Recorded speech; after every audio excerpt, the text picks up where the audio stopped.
Всем привет! Вы на канале PsyLife, и мы поговорим на тему ребенок-холерик. Описание. Как определить, что ребенок холерик? Какие индивидуальные особенности стоит учитывать при его воспитании? Об этом сегодня наше видео. Итак, ребенок-холерик – это самый энергичный малыш из всех типов темперамента. Он с раннего детства начинает реагировать на все внешние раздражители. Если сосед включил перфоратор всего лишь на 5 минут, холерик тут же отреагирует и даст окружающим знать, что такой порядок вещей его не устраивает. Крик – это его первая реакция в младенчестве. Если что-то идет не так, как он хочет, обязательно об этом должны узнать все. Холерик достаточно самостоятельный и быстро принимается за изучение новых игрушек-погремушек. Достаточно легко отказывается от соски, и если он хочет есть, то мама держись, пока все молоко не съест, не успокоится, ну или пока не наестся до отрыжки. Когда же холерик начинает ходить, то родителям не стоит расслабляться, за ним нужен глаз да глаз. Вот он буквально минуту назад был рядом с вами, а уже находится в конце стадиона и кричит «Я тут! Ахаха!» И да, придется бежать очень быстро, так как холерик скорее всего будет показывать на дорогу, по которой мчатся машины со скоростью света, и пока опасности он не замечает. Но целенаправленно пойдет к этой самой дороге, а может даже не просто пойдет, а побежит. Ему нравится эта игра в догонялки. И, конечно же, реакция взрослого, который начинает сидеть уже во время бега за этим непоседой, с выпученными глазами и пеной у рта. Вся эта ситуация скорее смешит ребенка-холерика, нежели пугает. К этому нужно быть готовым. Дома же любые запреты наподобие поиграть с маминой любимой вазой будут естественным образом нарушаться. В его представлении это пока мама не видит, трогать нельзя. Но если никого рядом нет, то может можно. Отсюда и начинаются ярые конфликты с ребенком-холериком. Он просто целеустремлен, и с детства ему очень хочется достигать пускай маленьких, но успехов. И именно то, что нельзя, становится для него основной целью достижения. Это такой ребенок, что даже красивая папка, которая его заинтересовала, во что бы то ни стало окажется в его руках. И не важно, что она находится на шкафу практически у самого потолка. Важно желание. Я ее хочу, значит заполучу. Для того, чтобы он меньше бедокурил, стоит ставить перед холериком немного другие цели. Например, построить башню из кубиков высотой в 1 метр, собрать детали из конструктора, так как показано на рисунке, разрисовать раскраску, не выходя за границы рисунка и так далее.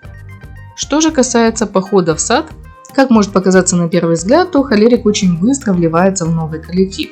Он практически сразу забывает о том, кто его привел, и если и вспомнит, то не раньше часа после того, как наиграется в новые игрушки. Но буквально еще через час обычно поступает звонок родителям на телефон со словами «Ваш ребенок дерется с детьми и не слушается воспитательницу». Конечно, по мере взросления, при правильном воспитании это все исправляется и искореняется. Но стоит помнить, что холерик просто так не дерется. Он просто еще не умеет отстаивать свою точку зрения, поэтому в ход идут его кулаки.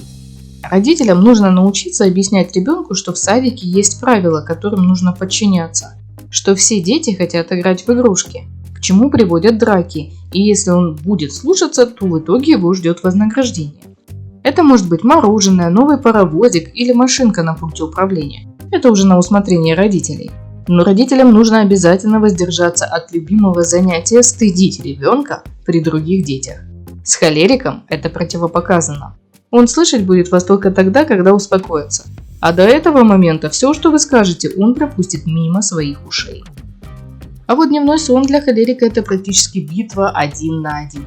Потому что в нем столько энергии, что некуда девать. И, конечно же, спать он днем не любит. Поэтому с ним можно договориться, чтобы он, например, в кровати просто тихо лежал и наблюдал за тем, что творится за окном. А лучшим вариантом будет, когда все дети уснут, разрешить ему поиграть в игрушки.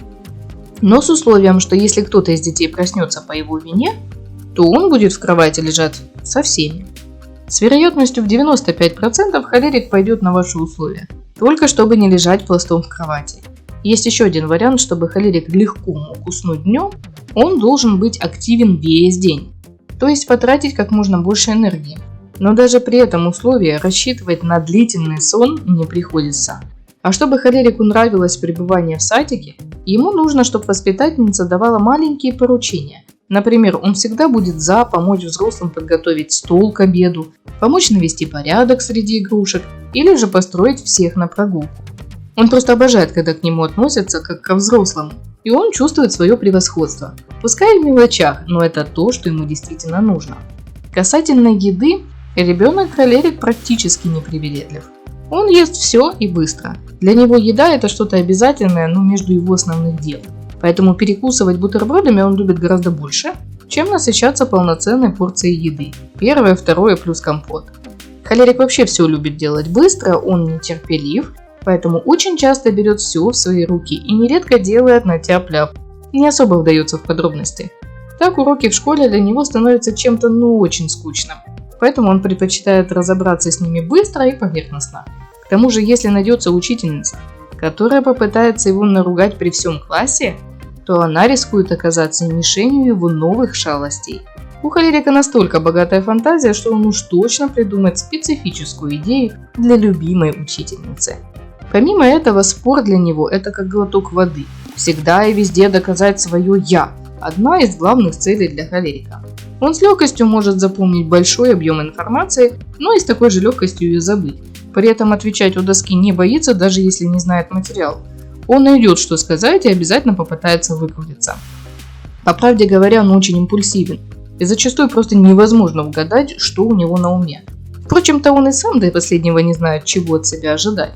Поэтому ребенку-холерику полезно часто бывать на природе или заниматься спортом. Желательно, чтобы спортивные секции смогли научить его контролировать свои движения и рассчитывать силы. Это в основном такие виды спорта, как хоккей, футбол, баскетбол, бокс, карате или дзюдо. Тут у него будет возможность проявить свои лидерские качества и выплеснуть как можно больше лишней энергии, которая накапливается в течение дня. Таким образом, можно обуздать нелегкий нрав ребенка-холерика с пользой для него и без вреда для других. Ну а с вами был канал PsyLife. Если вам видео понравилось, не забудьте поставить лайк и подписаться на канал, если вы еще не подписаны. А на сегодня, пожалуй, все. До скорой встречи. Пока-пока.